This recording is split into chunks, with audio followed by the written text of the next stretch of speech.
Sebentar ya, nunggu Mbak Norma.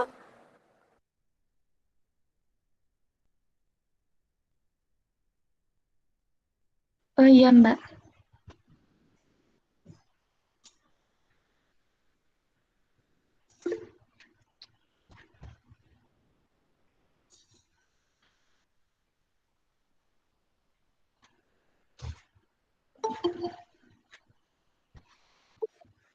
Langsung mulai aja atau gimana, Dek?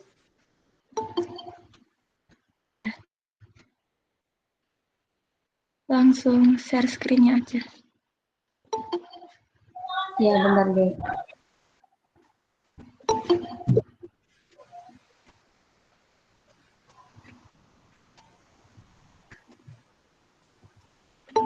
Ini teman-teman semuanya udah pada punya soalnya apa belum?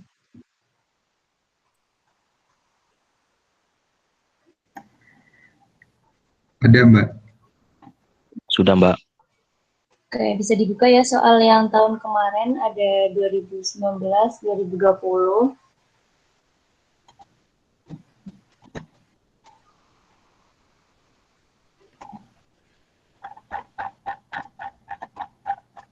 Kita mulai dari nomor 2. Yang teori nanti bisa cari-cari sendiri ya. Di buku ada kok.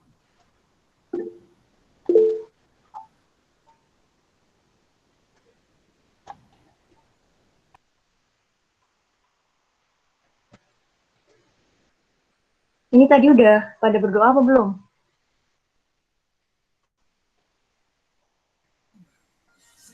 Sudah, Mbak. Oh, udah ya, oke. Sebelumnya, Assalamualaikum warahmatullahi wabarakatuh. Waalaikumsalam warahmatullahi wabarakatuh. Di sini saya sama nanti Mbak Ika akan sebagai tentor matkul perpindahan kalor. Kita mau mulai ngerjakan dari soal tahun 2019-2020, dimulai dari nomor 2 ya.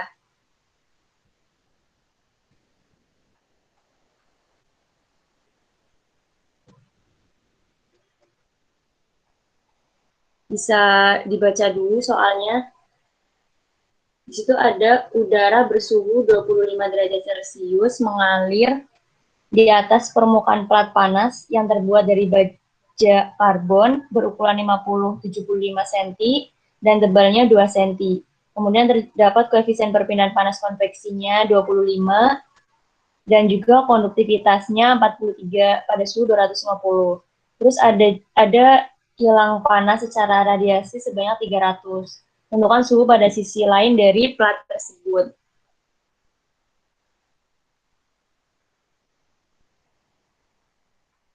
Kelihatan nggak share screen-nya? Kelihatan, Mbak. Kelihatan Mbak.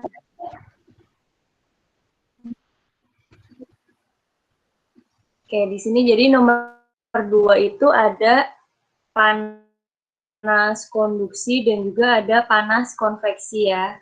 Panas konveksinya itu dari udara panas yang mengalir di atas platnya terhadap platnya, kemudian ada panas konduksi juga di antara plat tersebut dan juga ada panas radiasi yang hilang. Kita ubah menjadi meter, luasnya juga kita ubah jadi meter karena di sini satuan konveksi dan juga konduksinya dalam meter. Terus kemudian untuk mencari nilai suhu yang ada pada plat yang lainnya, di sisi plat yang lain, kita pakai rumus Q konduksi sama dengan Q konveksi ditambah Q radiasi, karena Q konduksi itu merupakan panas yang menggunakan medium tanpa bergerak, kemudian yang konveksi dan juga radiasi menggunakan medium yang bergerak. Nah, seperti yang mudah diketahui bahwa rumus panas konduksi itu suhu, kemudian perbedaan suhunya, kemudian ada panas konveksi, nilai konstanta konveksinya dikalikan luasnya, perbedaan suhunya, kemudian nilai panas radiasinya itu udah diketahui. Kemudian dimasukin nilainya,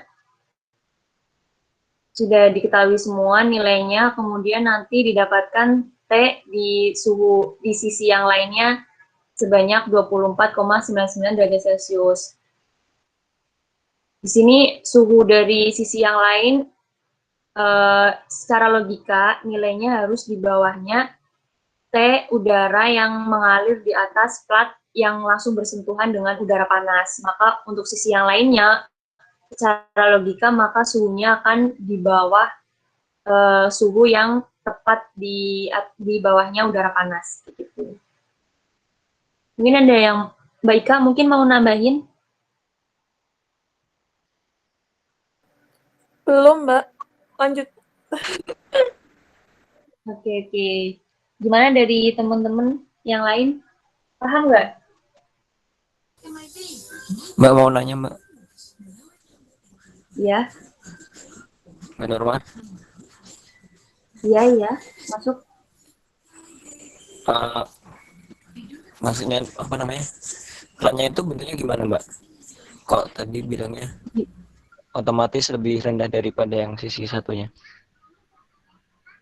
Jadi kan ada sebuah plat tipis. Nah, di atasnya itu kan terdapat udara panas yang mengalir kan. Plat Oh, kan kayak slab ada berarti Mbak? bagian atas. Gimana? Kayak slab ya? Ya, jadi kayak slab. Jadi kan plat gitu kan di bagian yang atas itu terdapat aliran udara panas mengalir kayak gitu. Sedang bawah itu tidak bersentuhan langsung dengan udara yang panas gitu. Kan otomatis suhu yang panas itu yang bagian atas dan yang bawah itu ya lebih rendah dibandingkan dengan yang bagian atasnya gitu. Iya Mbak, iya Mbak. Kasih Mbak. Yang lain gimana?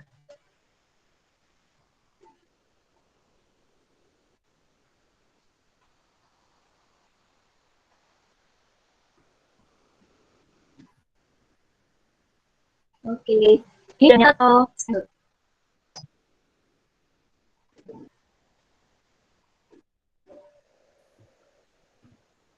Bisa dilanjut dulu aja, Mbak.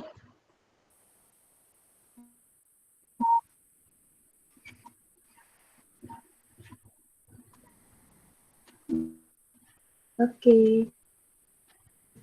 Langsung ke Mbak Ika, Mbak. Nomor 4, Mbak.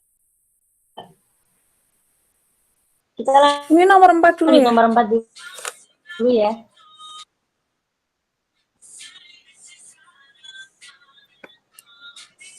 Mbak Norma boleh minta tolong sekalian di share screen-nya nggak?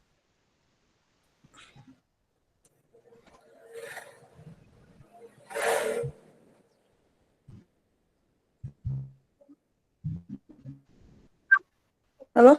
Iya, Kak. Nomor.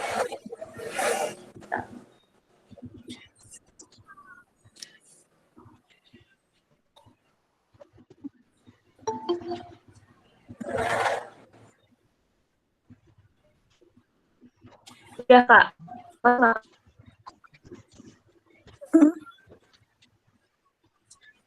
Belum muncul tempatku. Ya, dilihat deh. halo. Mas, Kak. Teman-teman, apakah share screen-nya Mbak Norma udah kelihatan? Belum berubah. Udah masuk? Belum. Kayaknya Masih dilihat nomor deh. 2. Masih nomor 2.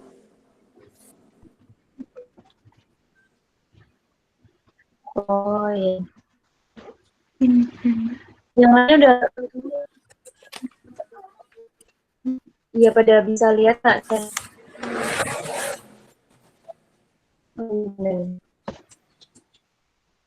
Bentar.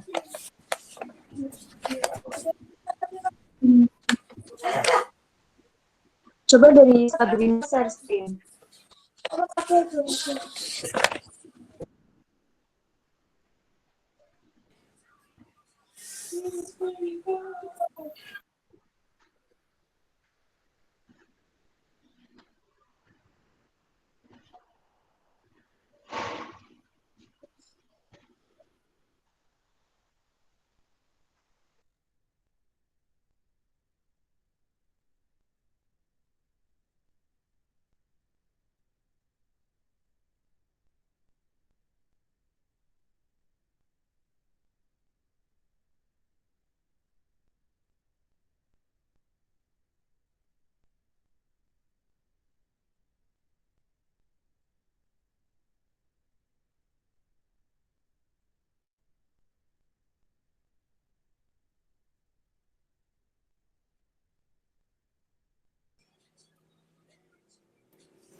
Mbak Norma, bisa saya bantu?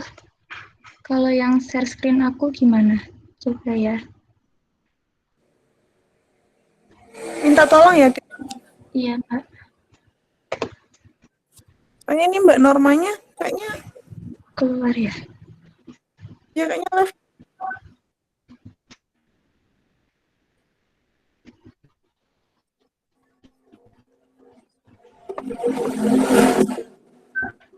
Apa teman-teman?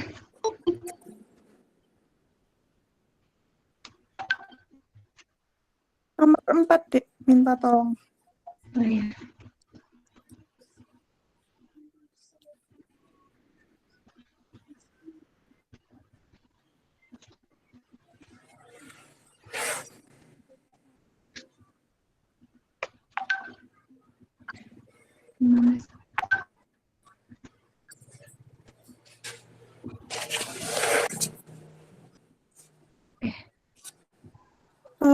Lebih diatasin.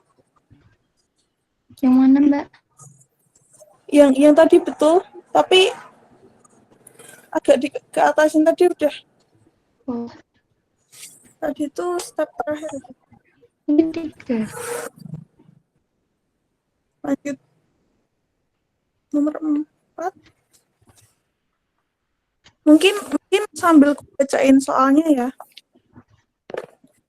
Ini sudah pada buka yang nomor 4 belum? Ya itu. Dari atas. Ya, Ini, Mbak. dari atas. Ya, Nomor 4 ya. Sebuah perusahaan makan beku membekukan bayam dengan terlebih dahulu menjadi lempengan-lempengan besar yang mula-mula bersuhu seragam 70 derajat Fahrenheit. Suhu lempengan harus diturunkan dengan zat pendingin bersuhu rendah, tetapi pada bagian manapun dari lempengan itu tidak boleh lebih rendah dari minus 60 derajat Fahrenheit. Zat pendingin kedua sisi lempengan mempunyai suhu konstan, yaitu minus 130 derajat Fahrenheit. Nah, datanya di sini ada kerapatan, rho, feet, kubik feet, ada konduktivitas panas, K, setengah BTU per hour feet Fahrenheit, terus ada panas jenis CP. CP-nya itu setengah BTU per pound Fahrenheit. Nah di situ kan pertama-tama yang bisa kita cari yaitu alfa. Oh ya, jadi kan lempengan itu kan memiliki ketebalan. Nah, ketebalan itu di sini aku namainnya tuh setengahnya, aku bagi 2, itu pas di tengah-tengah, terus nama di setengahnya itu L. Ya kan, tuh. Nah, terus pertama-tama di situ kan ada suhu awal, suhu mula-mula. Suhunya seragam 70 derajat Fahrenheit. Itu merupakan T0. Terus di situ kan menggunakan zat pendingin dengan suhu konstan minus 130 derajat Fahrenheit. Suara aku bisa kedengeran nggak? Bisa, Mbak. Ya, itu berarti T hingga itu T lingkungan. T lingkungan itu minus 130 Fahrenheit. Terus T yang dituju, itu kan berarti suhunya itu kan tidak boleh lebih rendah dari minus 60. Di situ TI-nya itu minus 60 derajat Fahrenheit. Nah, kita cari itu alfa. Alfa itu kan bisa dicari dengan rumus K per Rho CP. Di situ K-nya ada, Rho-nya ada, CP-nya ada. Didapat nilai alfanya segitu. Terus kita, karena kita nantinya kan bakalan pakai apa namanya? Pakai fig 4.10, boleh ke bawah nggak? Minta tolong ke bawah yang apa namanya? ditunjukkan grafiknya. Grafik titik 10, 4, strip 10.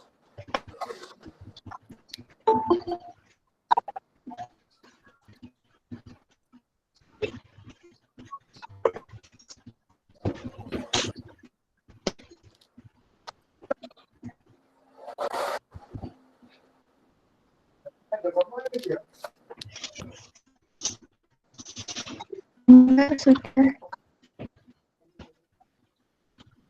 Belum muncul ya di aku. Oh, belum. Bentar.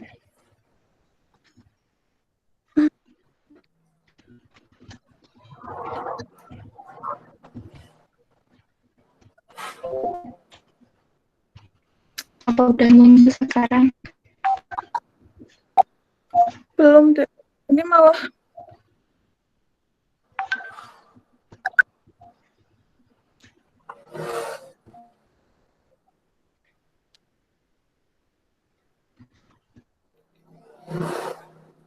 ya.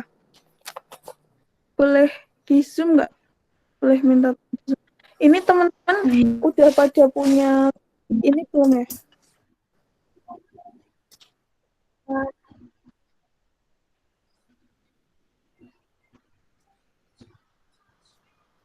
Sudah pada punya grafik ini belum ya? Ini di brand.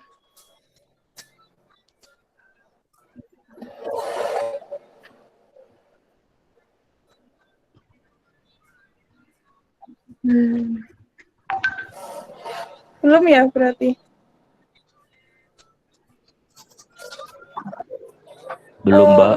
Sudah. Enggak kayaknya.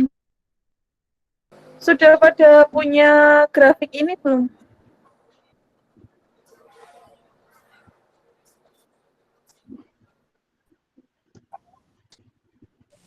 Belum, Mbak. Mbak, Ya, mungkin saat ini pakai ini dulu ya. Nanti bisa share. Kan di sini kan kita bisa dapat, di sini kebetulan ada data H ya. Berarti kita harus mencari bilangan biotnya dulu. Seperbilangan biotnya, seperbilangan biot itu kan, ini kan dapat dilihat seperbilangan biot itu kan kap HL. Gimana, Dek Sabrina, ini nanti filenya bakalan di-share kan?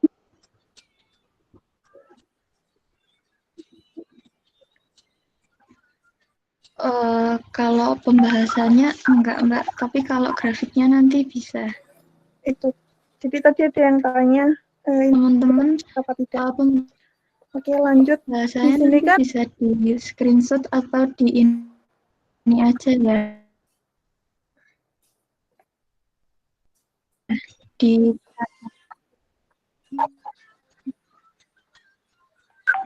kalau videonya di oke. Lanjut ya. Di sini kan kita belum Iya, tahu Mbak, nilai H. lanjut. Tidak ada data nilai H kan di sini.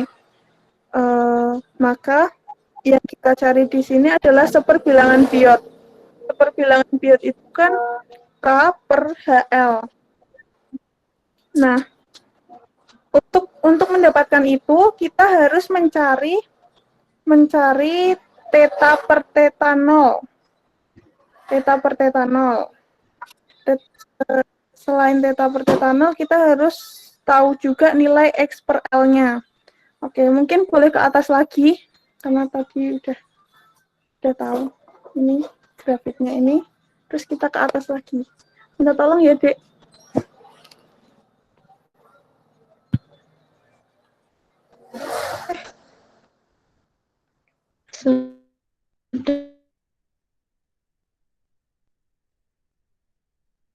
Sudah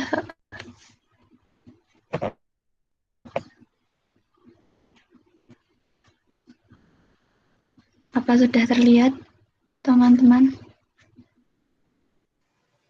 Udah masuk deh.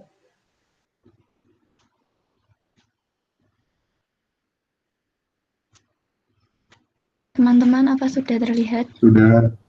Oh ya.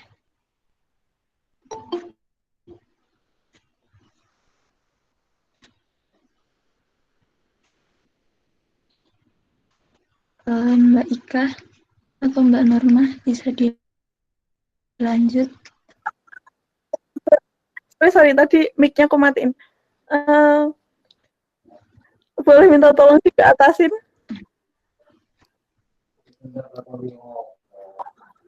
Oh iya. Ya, tadi kan kita harus cari TI per tetanol. Nah, tetanol itu dapat dicari dengan menggunakan suhu mula min. Terus di situ didapat T0 min T hingganya itu 200 derajat Fahrenheit. Terus untuk TI atau di grafik itu dinamakan theta itu dapat kita capai dengan TI. TI itu suhu yang mau kita capai. TI min T tak hingga. Di situ kita dapat suhunya 70 derajat Fahrenheit. Terus kita carilah theta per tetanol. Berarti 70 per 200 derajat Fahrenheit. Itu kita dapatkan 0,35. Nah, terus untuk X per L.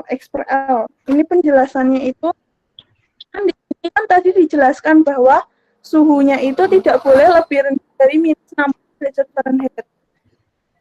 Itu artinya berarti suhu paling luar dari lempengan itu kan kalau misalnya kita mendinginkan sesuatu itu kan yang bakalan lebih dingin itu kan berarti yang paling luar ya, sisi yang paling luar bukan sisi yang paling dalam. Jadi sisi yang paling luar itu tidak boleh lebih rendah dari minus 60. Nah, X-nya itu berarti kan itu paling luar. Jadi paling luar itu berarti si posisinya itu L itu kan L itu dari luar ke sampai tengah-tengah kan L itu. Nah, yang paling luar itu berarti L per 0, L min 0. Jadi X per L-nya itu, X-nya itu L min 0 per L. Jadi L per L. L per L itu kan berarti sama dengan 1. Oke, berarti kita sudah dapat data theta per tetanol dan X per L. Lalu kita bisa ke fig 410 tadi grafiknya. Itu coba mungkin boleh ke bawah lagi. Kita praktekkan gimana dapat K per HL-nya. Karena di sini rata-rata belum punya grafiknya ya. Mungkin boleh ke bawah lagi. Maaf ya, naik turun.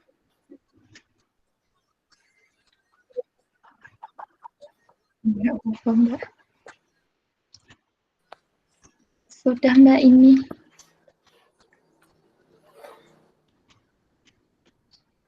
Tuh, tempatku masih yang tadi.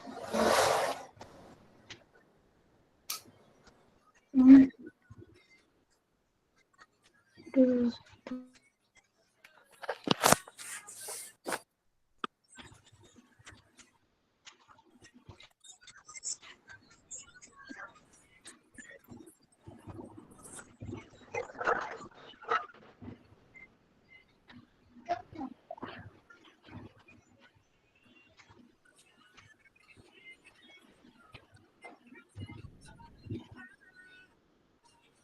Gimana, mungkin ada yang mau ditanyakan, masih bingung gitu?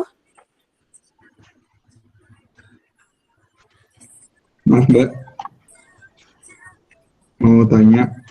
Tadi Ya, sempat ke kamar mandi sebentar. Tadi X per L itu gimana ya Mbak sebenarnya satu? Jadi gini, kan suhunya itu kan tidak boleh lebih rendah dari minus 60. Nah, kalau misal cari X-nya gimana, itu kan berarti kan posisi minus 60 itu di posisi paling luar kan. Kan kalau misalnya kita mendinginkan sesuatu itu, nanti yang suhunya akan lebih rendah itu kan suhu yang terkena zat pendingin, yang terkena zat pendingin secara langsung kan. Berarti suhu lempengan, misal ada lempengan nih dengan tebal 2L. Dengan tebal 2L, kita bagi dua tuh, tengah-tengah. Itu kita namakan berarti kan setengahnya L, setengahnya L. Nah, posisi si suhu minus 60 itu kan berarti kan di paling luar. Iya kan? Iya. Iya kan? Nah, X-nya itu berarti X itu tergantung posisinya. Jadi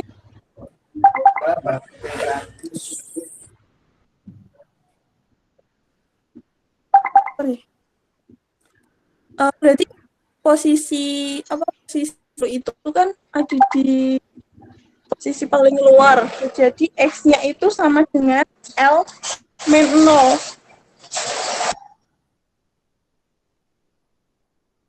L min 0. Karena posisinya di paling luar. Gimana ya? Bisa dipahami nggak? Mungkin nanti aku kasih contoh lain. Berarti kalau misalkan misalkan suhu paling tinggi, suhu yang paling, misalkan suhunya itu di tengah-tengah antara L, berarti jadinya setengah L per L. Berarti ya. Oh, berarti kita ngitungnya mulainya dari itu, L itu dipotong jadi 2 kayak gitu. Maksudnya kan misalkan ada slab gitu. Jadi Nah itu L itu tengah. Jadi satu slab itu ketebalannya 2L. Biar lebih memudahkan sih. Sebenarnya kamu namain si slabnya itu tebelnya L juga boleh. Tapi kalau aku sih lebih enak tebelnya itu 2L. Jadi nanti nggak bingung gitu loh, nggak ada pecahan. Gitu. Oke, Mbak. Makasih, Mbak. Oke. Sama-sama. Tadi udah belum ya? Udah ke bawah belum? Ini masih yang tadi. Nah, yang ini ya, betul. Kita sambil praktekkan. Itu kan tadi X per L-nya 1, berarti di paling bawah ini, di garis yang paling bawah ke atas itu kan. Mungkin bisa sambil kursornya ditunjukin yang 1.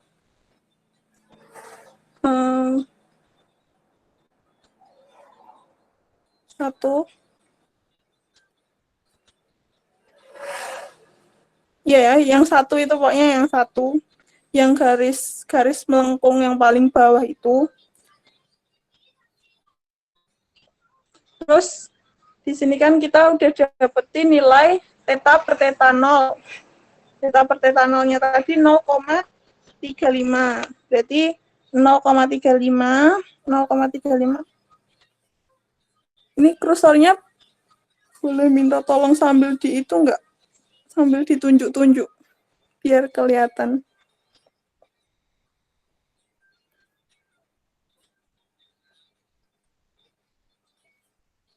Halo, bisa dengar suaraku nggak?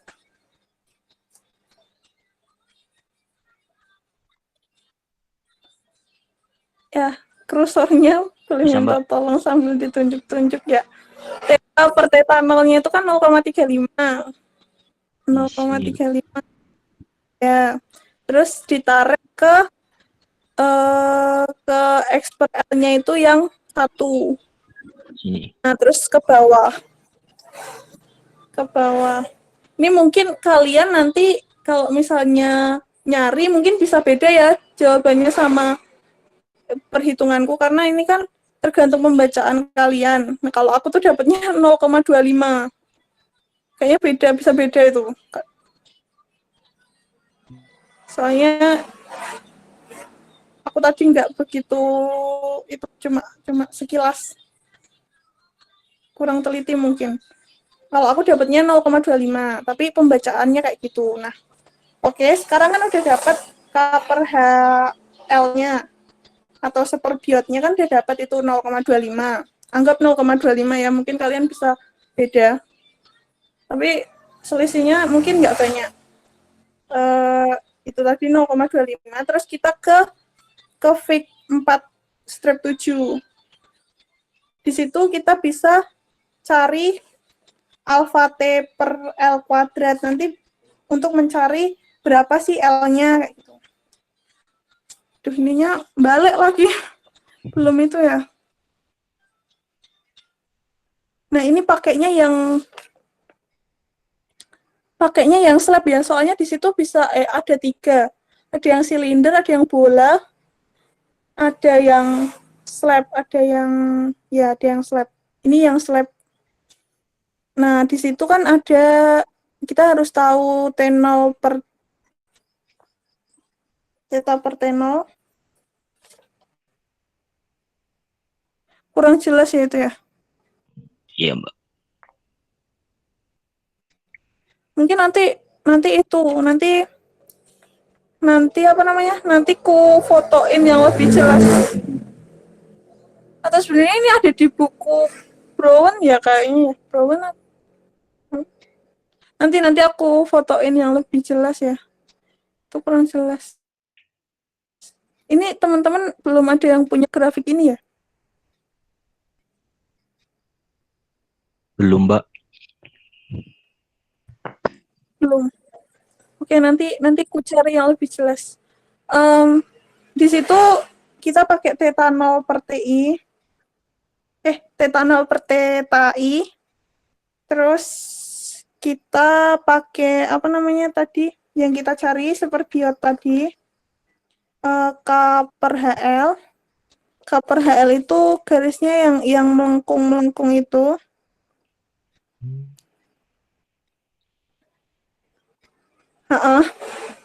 Terus di situ ya kalau udah nanti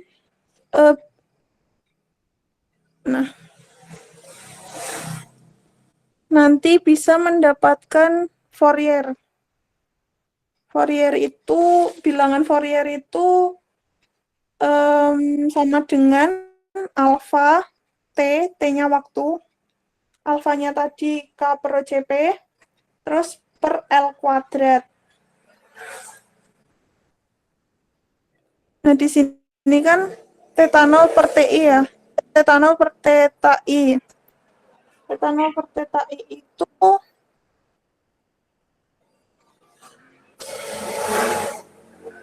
theta 0 itu tadi aku dapetin 0,35. Terus iya 0,35. Aku dapetin theta I per theta 0-nya 0,35, terus tadi K per HL-nya tadi kan 0,5. Terus itu aku dapetin alfa T per L kuadratnya itu 0,35. Nanti bisa dicoba masing-masing.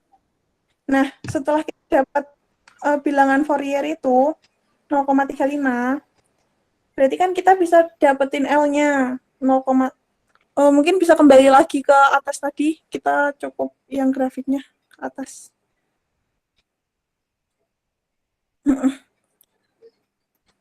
Itu kan kita dapetin alfa T per L kuadratnya itu kan 0,35.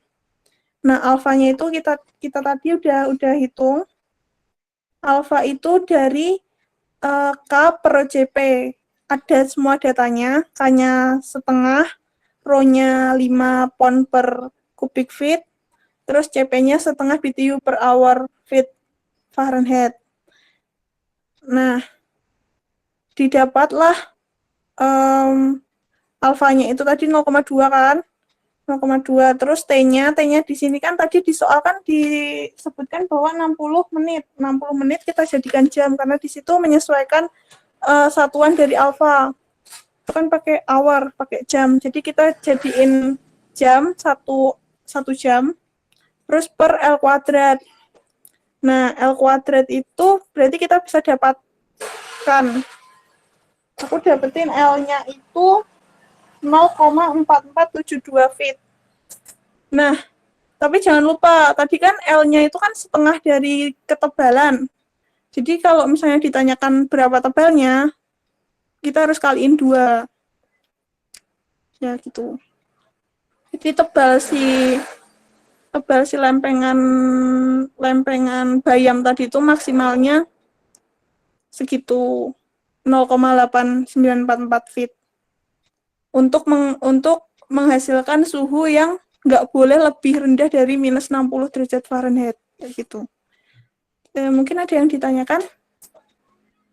Ada yang masih bingung di bagian mana?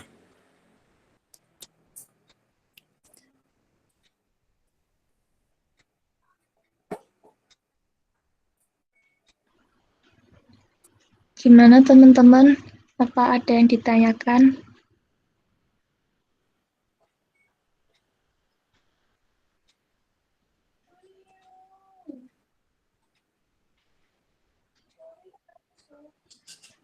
Kalau gitu lanjut dulu aja, Mbak. Oke ya, lanjut. Berarti yang terakhir nomor 3, mungkin untuk Mbak Norma. Dipersilahkan, Mbak Norma. Oke, Mbak Ika, makasih. Lanjut nomor 3 ya, teman-teman.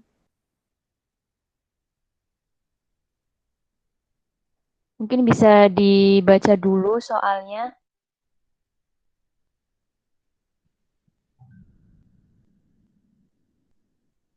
Itu kan ada sebuah kapal selam dirancang menyediakan suhu yang nyaman bagi awak kapalnya. Tidak boleh lebih rendah dari 70. Terus kapal selam tersebut dapat direalisasikan sebagai yang berdiameter 30 feet, kemudian panjangnya 200 feet. Jadi jari-jarinya nanti ada 15 feet. Kemudian mempunyai koefisien perpindahan panas total di sebelah dalam dianggap 2,5 BTU. Kemudian sedangkan di sebelah luar permukaan diperkirakan rata-ratanya 100 BTU Joule feet kuadrat. Kemudian tentukan ukuran minimum dalam KW alat perpindahan panas yang diperlukan bila suhu air laut rata-rata 44 in dengan lapisan fiberglass tebal 1 in di dalamnya. Dan ada yang ketiga, konstruksi berlapis baja tahan karat 3/4 in, kemudian fiberglass 1 in, dan juga aluminium 1/4 in. Dan yang terakhir itu mengambil kesimpulannya. Ya, bisa dipahami dulu mungkin ya dari soalnya.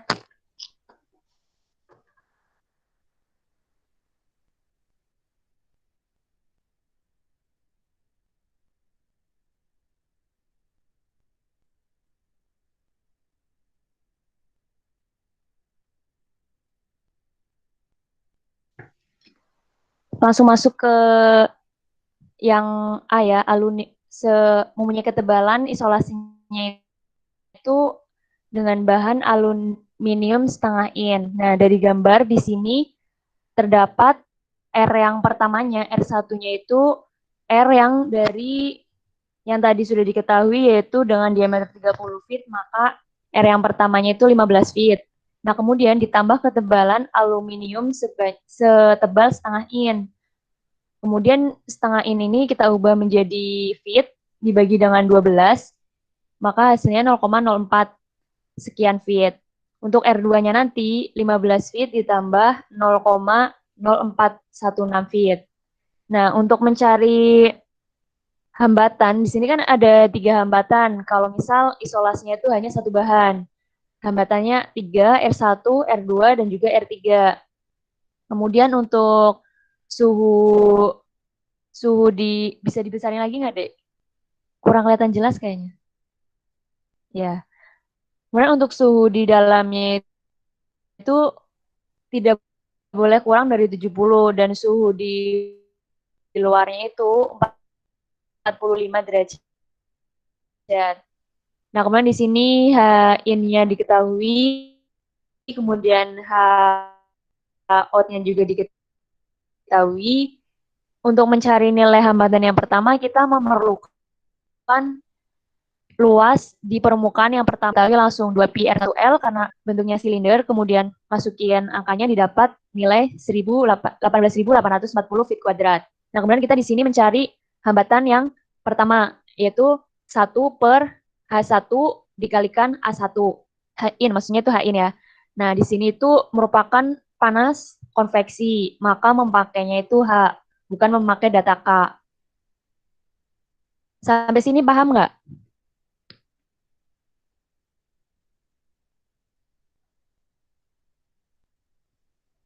Ada yang mau ditanyakan?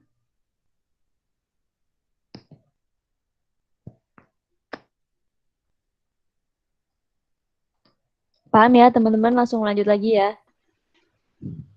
Lanjut. Kemudian Ya, lanjut aja, Ya. Mbak. Ya, kemudian didapatkan nilai R1-nya itu 2,12 kali 10 pangkat min 5 Joule derajat Fahrenheit per BTU. Nah, di sini kita mencari nilai hambatan yang kedua. Nah, hambatan yang kedua ini kita harus mengetahui nilai luas permukaan yang kedua dengan jari-jari R2. Nah, jari-jari R2 di sini kita memakai 15 feet ditambah dengan ketebalan aluminium tadi, yaitu setengah in. Didapatkan nilai A2-nya itu 18.892 sekian. Kemudian di sini kita memakai nilai rata-rata atau amin. Kenapa kita memakai amin? Karena di tengah-tengah tersebut terjadi perpindahan panas secara konduksi. Maka perpindahan panas konduksi di sini kan dia menyentuh dua permukaan gitu. Permukaan yang pertama yaitu yang permukaan dengan jari-jari 15 feet dan permukaan yang kedua yaitu jari-jari 15,0416 feet. Nah, jadi kita mengambil rata-ratanya. Maka dari hasil luas permukaan yang pertama dengan hasil luas permukaan yang kedua itu dibagi dengan 2. Di sini ada yang tahu nggak kenapa menggunakan mencari nilai luasan yang rata-ratanya itu menggunakan aritmatik? Ada yang tahu nggak?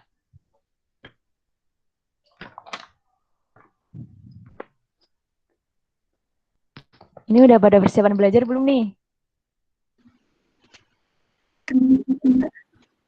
Kalau dari saya masih kurang paham terkait itu, Mbak. Oh ya. Jadi di sini kenapa? Sebenarnya di buku ada sih di modul. Dari Bu Endang nggak bagi modul ini ya, perkalnya?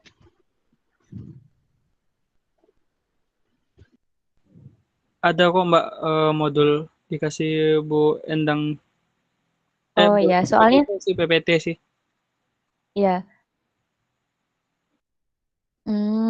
Soalnya kalau di modul yang Bu Endang ini buat itu ada semua sih di situ penjelasan, terus kayak grafik-grafik juga ada di situ. Belum punya, dimintain ke Bu Endang boleh nggak kayak gitu ya. Kenapa di sini menggunakan, lanjut ya, kenapa di sini menggunakan luasan yang aritmatik? Karena di sini kita cari tahu dulu nilai A2 per A1-nya itu kurang dari 2 apa enggak. Kalau misal nilainya kurang dari 2, nanti bisa langsung cuma dijumlahin, terus ditambah 2, menggunakan aritmatik langsung. Tapi kalau misal nilainya nanti A2 per A1-nya nanti lebih dari 2, nanti menggunakan A-nya itu yang logaritmik. Jadi yang misal A2 min A1 per ln A2 per A1 gitu. Paham ya? Menggunakan yang logaritmik. Kalau misal nilai A2 per A1-nya itu lebih dari 2. Kalau misal kurang dari 2 langsung dijumlahin dibagi 2 aja. Paham ya? Kemudian dari amin yang didapatkan, kita langsung mencari hambatan yang kedua. Hambatan yang kedua karena di hambatan yang kedua ini sudah ada ketebalan yaitu senilai X kemudian dibagi dengan hambatan aluminium yang udah diketahui di soal. Konduktivitas panasnya aluminium yaitu 117,2. Kemudian dibagi lagi dengan aminnya yang sudah kita cari tadi. Langsung dimasukin nilainya, X-nya 0,0416, kemudian dibagi 117, dikalikan sama aminnya, didapatkan 1,88 kali 10 pangkat min 7. Sampai sini ada yang ditanyakan nggak?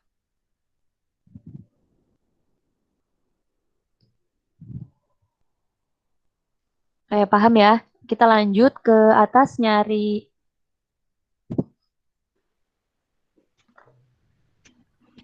Langsung lanjut nyari. Ya, kita lanjut langsung nyari R3-nya. Karena di sini hambatan yang ketiga hanya terjadinya panas konveksi. Jadi tidak menggunakan data konduksi yang ada ketebalannya dan juga menggunakan H0 kayak gitu, nggak menggunakan data K ya. Sebenarnya dari apa? Dari ini bisa langsung kelihatan sih dari satuannya. Kalau misal satuan konduktivitas itu kan hanya per feet, tapi kalau misal satuan yang konveksi itu per feet kuadrat.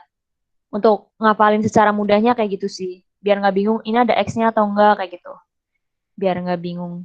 Dari satuannya bisa kelihatan. Nah, dari yang untuk mencari hambatan yang ketiga nanti 1 per H-out-nya dikalikan A2. Kenapa memakai A2? Karena di panas konveksi di luar, di out-nya, hanya ada permukaan yang luasan bagian A2-nya, luarnya. Kalau yang tadi kan panas konduksi itu berada di antara luasan yang pertama dan juga luasan yang kedua. Itu, paham ya? Kemudian untuk mencari nilai Q, nanti ada rumus delta T per sigma R. Kemudian semuanya data R kita jumlahin, kemudian didapat 2,19 kali 10 pangkat min 3. Kemudian delta T-nya udah diketahui, yang in-nya itu 70, kemudian yang out-nya itu 45, dibagi dengan total nilai hambatan, didapatkan nilai 1.141 sekian. Nah, karena yang dimau di soal itu dalam satuan KW, maka di situ juga udah ada catatan di soalnya, 1 KW itu 3.413 BTU per jam. Kita ubah satuannya, maka didapatkan Q-nya itu 334,44 kilowatt. Mungkin ada yang mau ditanyakan sampai yang bagian A?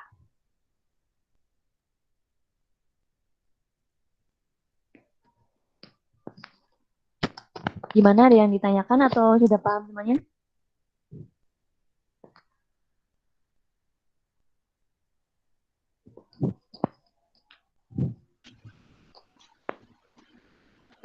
Gimana teman-teman? Lanjut aja ya. Oke, kita lanjut. Sepertinya lanjut Kemudian, saja, Mbak. Pada belum mau tanya. Ya. Kemudian untuk yang bagian B, di situ diminta di soalnya itu baja tahan karat 34 in dengan lapisan fiberglass tebal 1 in di bagian dalamnya.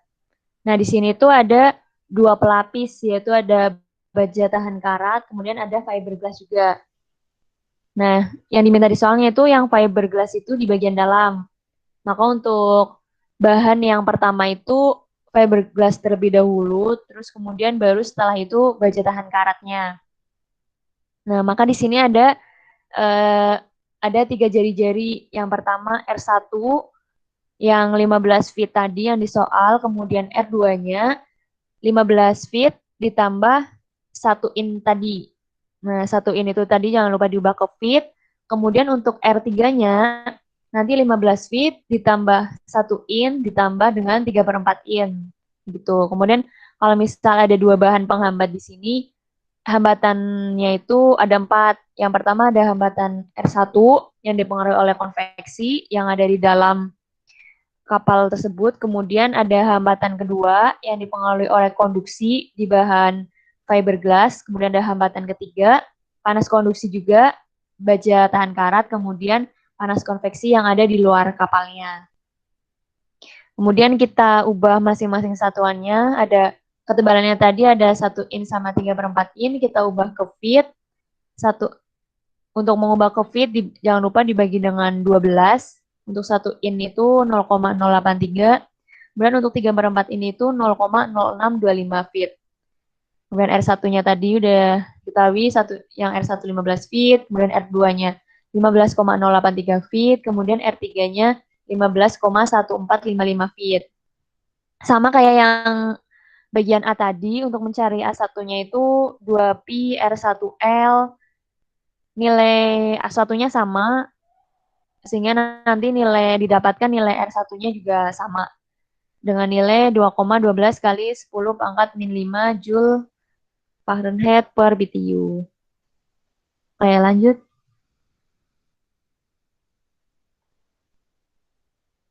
Nah, untuk mencari nilai hambatan yang kedua, sama kayak yang tadi, yaitu dengan mencari luasan A2 terlebih dahulu, 2Pi R2L dengan jari-jari yang kedua.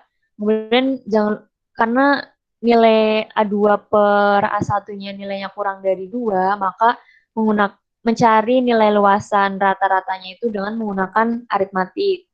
Kalau misal lebih dari 2, menggunakan logaritmik.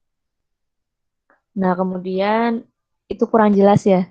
Didapatkan nilai aminnya itu 18.892,124 feet kuadrat.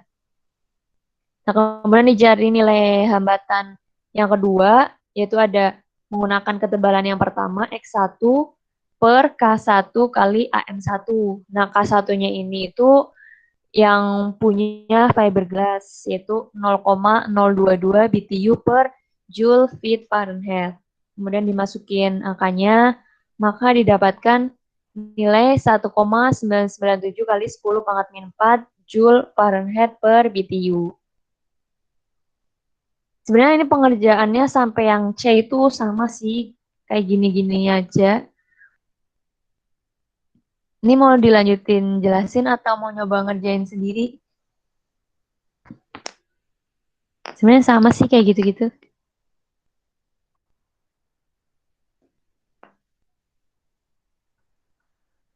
Mana teman-teman sampai sini mungkin ada yang mau ditanyakan sebelum dilanjutkan?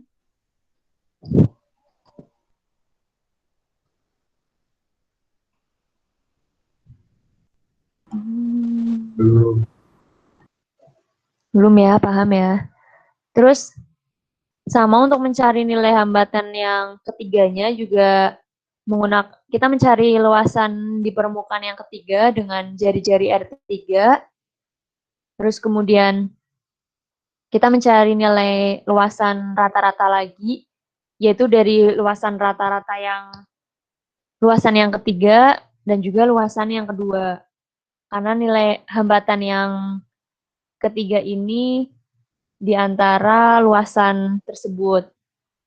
Kemudian untuk mencari nilai R3-nya sama dari nilai ketebalan si baja tahan karatnya tadi senilai 0,0625 feet, kemudian dibagi dengan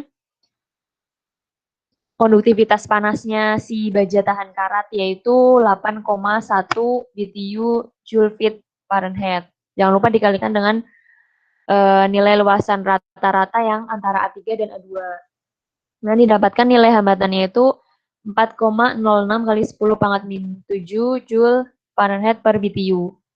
Kemudian untuk mencari nilai hambatan yang keempat, itu sama kayak mencari nilai hambatan yang pertama. Di sini terjadi panasnya itu secara konveksi. Maka untuk mencari nilai hambatannya tidak menggunakan data ketebalan. Yaitu 1 per H-out-nya dibagi dengan luas permukaan yang ketiga.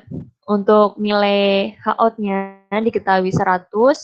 Kemudian untuk nilai A3-nya sudah dicari tadi 19.022,748. Didapatkan R4-nya itu 5,26 kali 10⁻⁷. Kemudian sama kayak yang A tadi, untuk mencari nilai Q-nya, panas totalnya itu dengan menjumlahkan semua hambatan.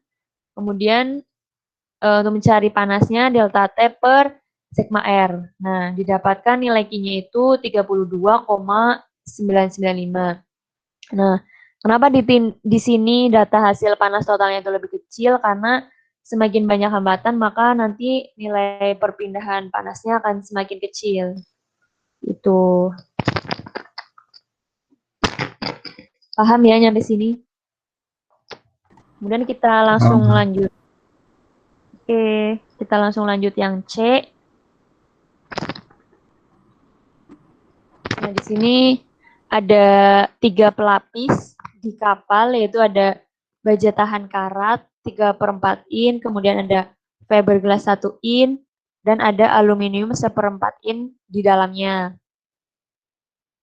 Jadi untuk pelapis yang bagian dalamnya itu aluminium 1/4 in, kemudian setelah itu fiberglass 1 in, dan kemudian baja tahan karat. Sama kayak yang tadi, untuk R1-nya itu 15 feet, kemudian untuk R2-nya itu 15 plus 0,02, yang 1/4 in udah diubah ke feet, kemudian untuk R3-nya 15 plus 0,02 plus 0,083, 15,103. Kemudian untuk R4-nya itu 15 ditambah ketebalan X1, ketebalan X2, ditambah ketebalan X3. Oke, lanjut. Nah, di sini sama kayak yang tadi. Untuk mencari nilai R1, nilainya sama kayak yang sebelumnya. Ada A1 didapatkan 18.840, kemudian hambatan pertama didapatkan 2,12 kali 10 pangkat min 5. Nah, untuk mencari nilai A2, sama juga kayak yang tadi. Ini yang bagian ini paham ya semuanya ya? Cari A2, kemudian pokoknya untuk yang di bagian panas konduksinya itu luasnya, untuk nilai luasnya yang dimasukin nanti menggunakan luasan yang rata-rata. Untuk yang konveksi menggunakan luasan yang hanya bersinggungan dengan fluidanya kayak gitu. Kalau yang konduksi rata-rata 2 permukaannya. Kayak gitu ya. Coba langsung ke bawah. Sama sih pengerjaannya. Jadi kalau misal ada 3 pelapis, 3 hambatan, ada 3 bahan pelapis, maka nanti hambatannya itu ada 5. Ngerjain hambatannya sampai 5. Kayak gitu. Ada yang ditanyakan nggak sampai sini?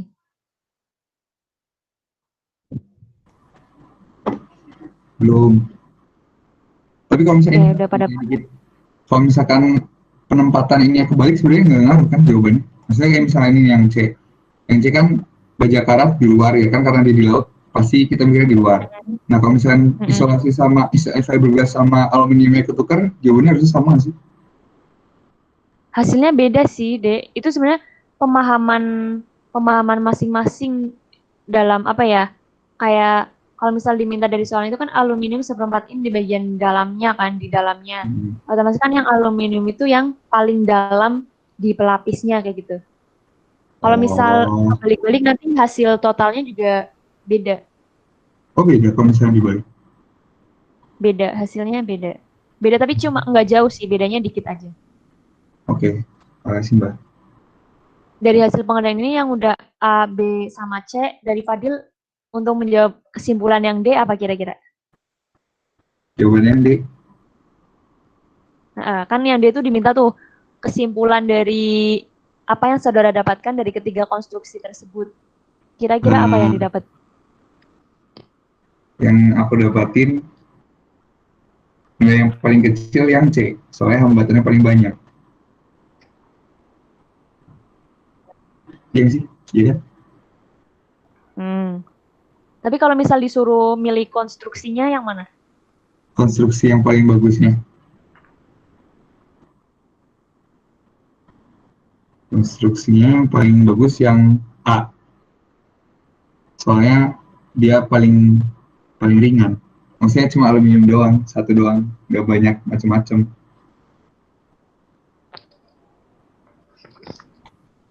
Iya nggak sih? Atau gimana Mbak? Iya, konstruksian. Gimana? Iya, ya itu tadi. Karena dia paling kecil, maksudnya paling tipis, jadi ringan. Kalau Terus dari nggak teman-teman yang lain, berus. ada lagi? Mungkin dari teman-teman yang lain ada yang menambahkan untuk kesimpulan yang D? Dari Miftah mungkin. Iya, dari Miftah mungkin. Halo, Ya, loh, masuk. jadi kesimpulan dari saya ya sama. Jadi kalau semakin banyak hambatannya maka key-nya semakin kecil. Karena dari rumusnya aja udah kelihatan gitu kalau key berbanding terbalik sama R. Jadi kalau banyak R maka key-nya semakin kecil. Nah kalau untuk pemilihan konstruksi itu sebenarnya tergantung dari sudut pandang mana kita mau ngambil. Misalnya kalau kita mau ngambil konstruksi yang paling mula ya berarti kita ngambil yang A tadi karena memang cuma satu pelapisnya. Tapi kalau misalnya kita nyari untuk isolasi panas yang terbaik ya berarti kita ngambil yang ke terakhir karena panasnya kecil. Mungkin seperti itu, Mbak. Oke. Kalau dari saya ya kesimpulannya benar yang dikatakan Fadil sama Miftah tadi. Jadi kalau misal hambatannya semakin banyak atau pelapisnya semakin banyak, maka nanti nilai Q-nya akan semakin kecil. Tapi kalau untuk mengambil konstruksi, menurut saya itu yang paling bagus yang B. Kenapa? Karena nilai Q-nya itu hampir sama dengan yang C, sama-sama sekitar 30-an, dan pelapisnya tuh 2. Jadi nggak terlalu mahal kayak kalau misal yang 3 kan dia bahan pelapisnya ada 3, tapi banyak sebesar 33. Nah kalau misal ngambil yang paling murah yang hanya satu pelapis yaitu aluminium, nilai Q-nya itu sangat besar, 300-an gitu. Jadi kalau yang B itu kan 2 pelapis, tapi nilai Q-nya udah 30-an hampir sama dengan yang C kayak gitu. Jadi konstruksinya lebih murah untuk biaya konstruksi.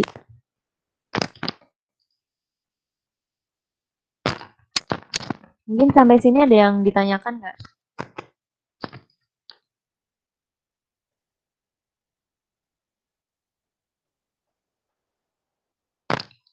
Udah pada paham ya?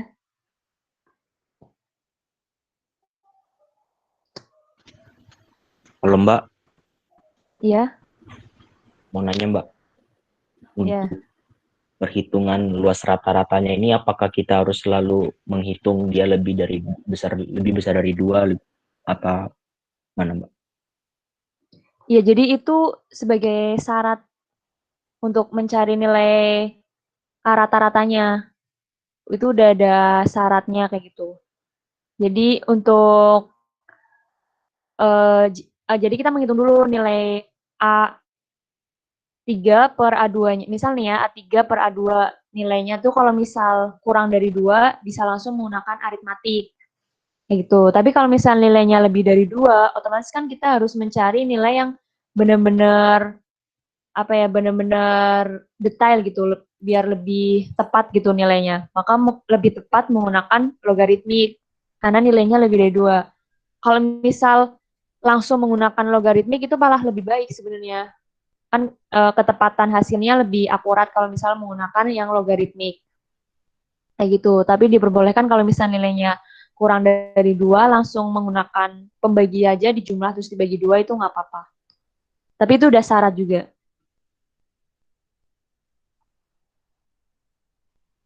Oke Mbak, terima kasih Mbak. Ya. Mungkin yang lainnya ada yang mau ditanyakan?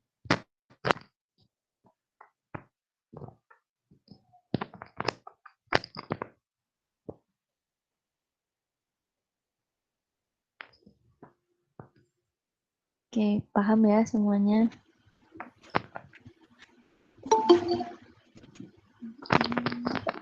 Sepertinya belum ada, Mbak.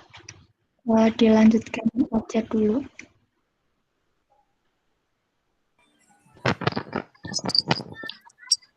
Iya. Ini per kali itu ujiannya tanggal berapa?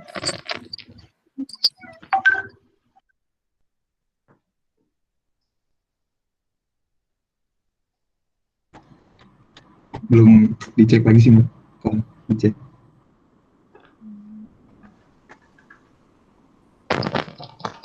Kata Bu Endang itu materinya sampai mana? Tanggal 19 November, Pak. Yang soal Bu Endang, aku sama Sampai Pak mana? Syahri besok, jadi sedikit kurang paham. Oh. Kalau Bu Endang mungkin ngasih tahu terkait materi yang mungkin masuk UTS itu waktu pas minggu yang sebelum UTS ini deh, Mbak. Jadi baru minggu depan ya? Iya, Mbak. Minggu depan Iya. paling belum dikasih tahu. Iya, minggu depan. Iya, iya. Ini banyak yang ambil Pak Syahri ya? Banyak, Mbak. Soalnya Pak Syahri nggak ada pilihan lain. Bu Endang di kelas. Aku tanya beberapa orang kok masuknya kelas Pak Syahri gitu.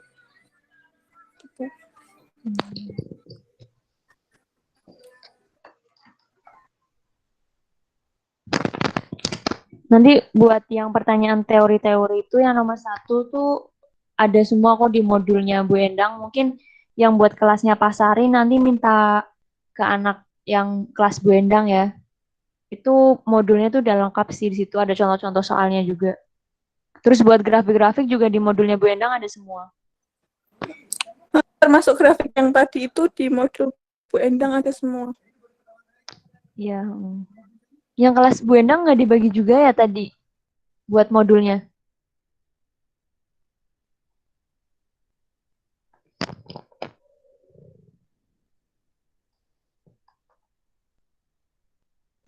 Dikasihnya cuma kayak PPT gitu aja, Mbak. Atau mungkin bisa fotokopi itu nggak sih? Oh iya. Soalnya di kita juga itu ya benar ya. Apa? Hard copy ya? Nggak ada yang Iya, soft pada copy. fotokopi. Iya. Iya, heeh. Mungkin yang domisilinya di Jogja mungkin bisa pinjem kakak tingkat gitu. Iya, heeh. Soalnya di modulnya itu benar-benar lengkap, banyak teori-teorinya. Biasanya tuh Bu Endang kalau misal bikin soal, teori-teorinya tuh ngambil dari modul semuanya. Terus kayak contoh-contoh soal juga banyak banget di modulnya Bu Endang. Grafik-grafik semuanya juga ada di modul.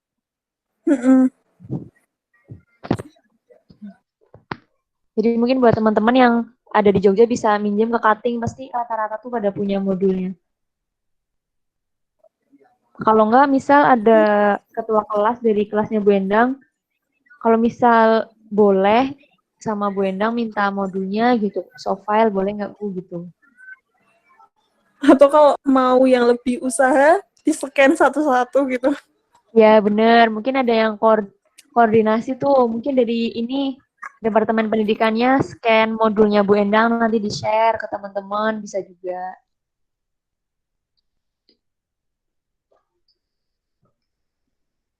Tapi lumayan tebel juga sih kalau di-scan. Iya, lumayan tebal. Mbak mau tanya dikit. Iya. Ini balik ke nomor 2 tapi. Itu kan, jadi kan katanya, mana ya rumusnya? Rumus itu. Ki K sama Ki C tambah Ki R. Nah, K-nya 43. Itu kan tadi dibilang di soal 43 itu pada suhu berapa? Pada suhu 250. Itu 250-nya nggak kepake. Itu gimana? Nggak kepake sih. Kita asumsikan saja. Jadi kita nganggapnya juga di suhu 25, datanya segitu 43 juga. Soalnya emang nggak diketahui data yang lainnya juga. Berarti nggak bisa kayak mungkin dicari perbandingan kayak gitu nggak ya? Iya. Ya, berarti itu asumsi. Oke. Masih, Mbak.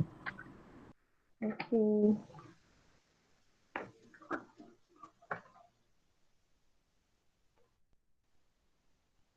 Ada yang ditanyakan lagi mungkin? Mungkin udahan dulu ya. Perkal malam ini. Ini sebelum ditutup ada yang mau ditanyakan lagi nggak? Belum ada sih, Mbak. Mbak Ika, ada yang mau nambahin nggak Mbak Ika? Nambahin apa? Kalau dari aku cukup sih.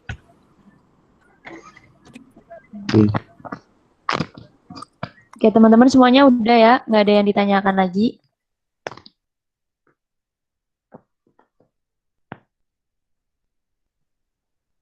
Kalau udah nggak ada, sekian dari kami.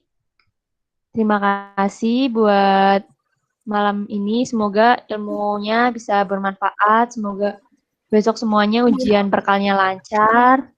Dapat nilai yang sesuai harapan semuanya. Ya. Amin. Amin. Kembalikan ke Sabrina ya. Ya. Terima kasih ya. Kami mengucapkan terima kasih kepada Mbak Ika dan Mbak Norma atas kesediaannya dalam meluangkan waktu dan untuk menjelaskan materi ini. Semoga nanti waktu UTS-nya kita lancar. Demikian belajar bareng pada malam hari ini. Apabila banyak kesalahan, mohon dimaafkan. Sebelumnya, karena tadi dibuka dengan doa, maka kita tutup juga dengan doa. Doa menurut agama dan keyakinan kita masing-masing dimulai. Doa cukup. Terima kasih semuanya. Saya tutup ya. Wassalamualaikum warahmatullahi wabarakatuh. Waalaikumsalam. Terima kasih ya Mbak Norma dan Mbak Ika. Ya. Terima kasih banyak Mbak Ika. Terima kasih, Mbak. Terima kasih, Mbak. Sama-sama. Ya, sama-sama. Sukses UTS-nya. Amin. Semangat ya. Ya, Terima kasih, Mbak. Mbak.